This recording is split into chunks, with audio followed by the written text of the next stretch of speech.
chemistry is there all around us. And when I say this, it's not just verbal. Literally, chemistry is all around us. What exactly is all around us? Well, it's air, isn't it? Now, even the air is full of different chemical elements. So when we talk about air, it contains oxygen, nitrogen, water vapor, carbon dioxide. Now, what are these? These are all chemical elements. So we can say that we are surrounded by chemistry. But not only are we surrounded by chemistry, chemistry is within us. Let's see some elements of the human body. What does our body contain? So, if we talk about the human body, a major percentage of our body is actually oxygen. Now, oxygen, again, we know is a chemical element. Now, what about the other part? Well, 18% is carbon, again a chemical element. Then we have 10% hydrogen, a chemical element. Then 3% nitrogen. And apart from that, there are many other chemical elements that make up our body. So our body is made up of a number of chemical elements. That is, chemistry is within us too. Now our body, which is an aggregate of chemicals, when it is ill, then we take medicines, isn't it? Now what are these medicines? Well, these are chemicals. So once these chemicals are released in our body, well, these chemicals travel inside our body. And then these chemicals try to react with other chemicals which are already present in our body. So what are these medicines? These are again products of chemistry. That is, they are chemicals. And once they enter our body, well, they are absorbed by different parts of the body. And after absorption, what happens? Well, all these chemicals start traveling to different organs of the body. And there, these chemicals are trying to react with other chemicals already inside the body. And as a result, unwanted chemicals are released, which exit our body through different excretion means. So, what exactly happened here? A number of chemical reactions which occurred because we took a medicine. So, even a medicine is a product of chemistry, and that triggers a number of chemical reactions inside our body. So, when we fall ill, it is chemistry that helps us to fix that particular illness. So, even for staying healthy, we need chemistry. Now, what are some common chemicals that help us to relieve pain and fever? Well, paracetamol and aspirin are two of the medicines which help us relieve pain and fever. And these are nothing but chemicals. So, paracetamol and aspirin are names of some chemicals that help us relieve pain and fever. So, without these chemicals, we cannot get rid of these problems of our body. So, can you answer this? Which of the following chemicals is used to relieve pain and fever? Is it paracetamol? Is it urea? Or is it acetic acid? What do you think? Well, the answer is paracetamol. So, paracetamol is a chemical that is a product of chemistry that helps us get rid of pain and fever. So, that was about medicines. But we also need to eat food to keep us healthy, isn't it? Now, even cooking food requires knowledge of chemistry. So, if you want to become a chef, you need to know chemistry. Now, you must be thinking how? Let's take a very common example of an egg. Now, we eat egg in different forms. Sometimes we want a runny yolk, sometimes we want a liquid yolk, and sometimes we want a soft yolk or maybe hard yolk. So, how do we achieve all these different phases of the same egg? Well, for that we need to know the chemistry of egg. So, as you can see, egg has two major parts, the yolk and the egg white.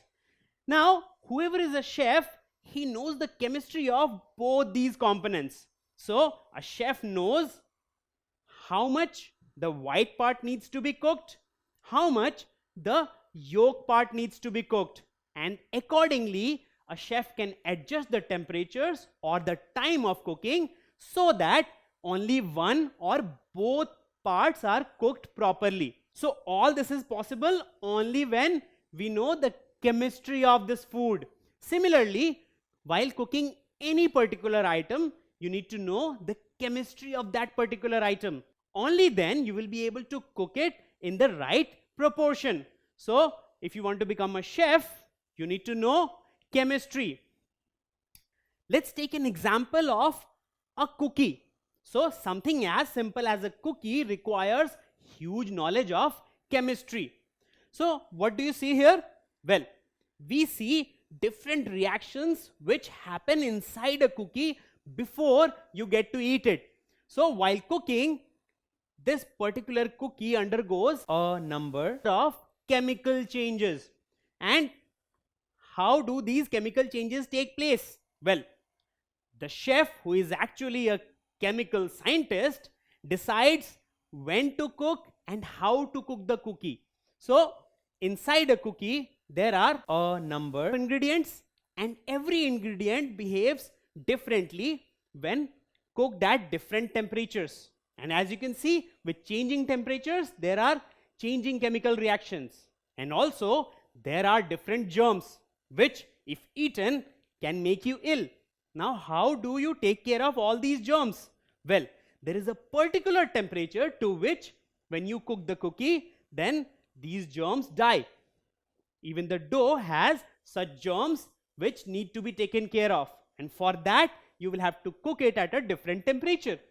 Now, the egg, again, the egg also has a number of different chemical components which need to be cooked at different temperatures. So, the chef knows for how long to cook each component and till what temperature. And once you cook the food according to those exact temperatures, you get delicious cookies.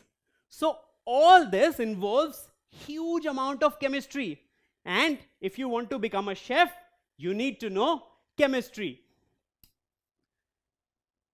Now, in fact, not only cooking, entire food science is based on chemistry.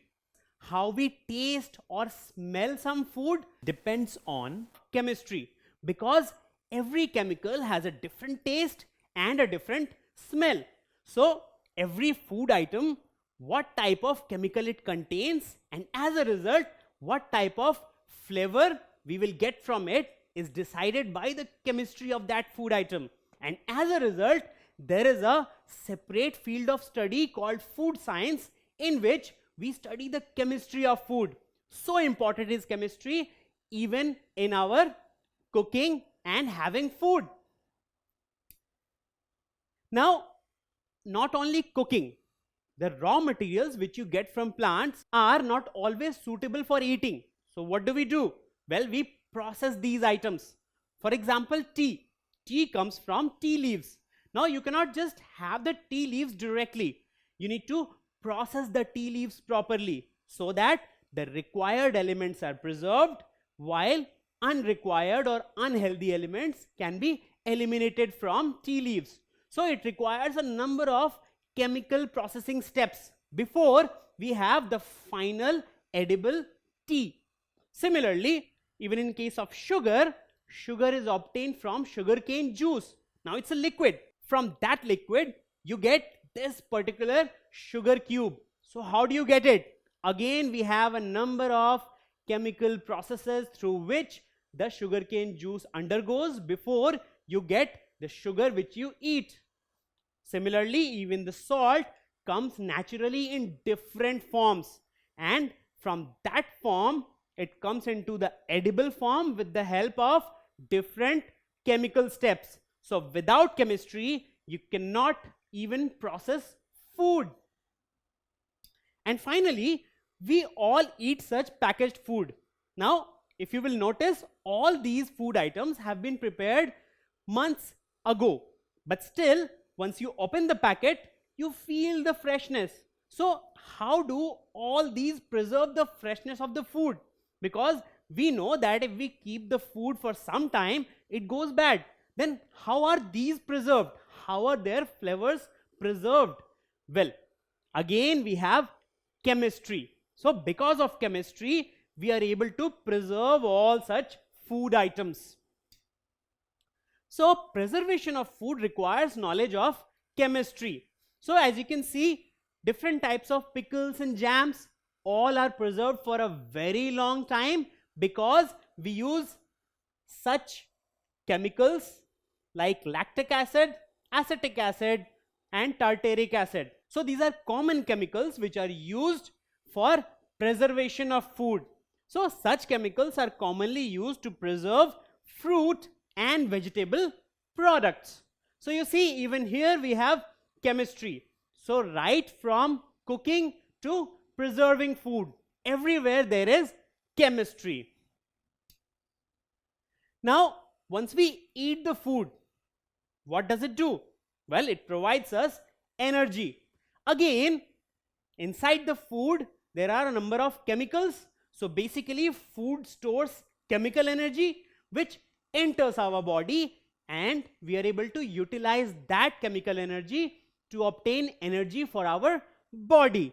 So our body gets energy by utilizing the chemical energy in food. So even here, it is chemistry playing the role. So whether it is medicines, food, preservation, or processing, everywhere we have chemistry. So without the knowledge of chemistry, you cannot perform any of these activities, or you cannot get any of these products. So chemistry is a very important branch of science, and without its knowledge, our existence will not be possible at all. Don't forget to subscribe to our channel. You can also register for free at deltastep.com to get all learning resources as per ICSE, CBSE, IB, Cambridge, or any other curriculum. Over 5,000 amazing lectures across maths, science, English, and social science.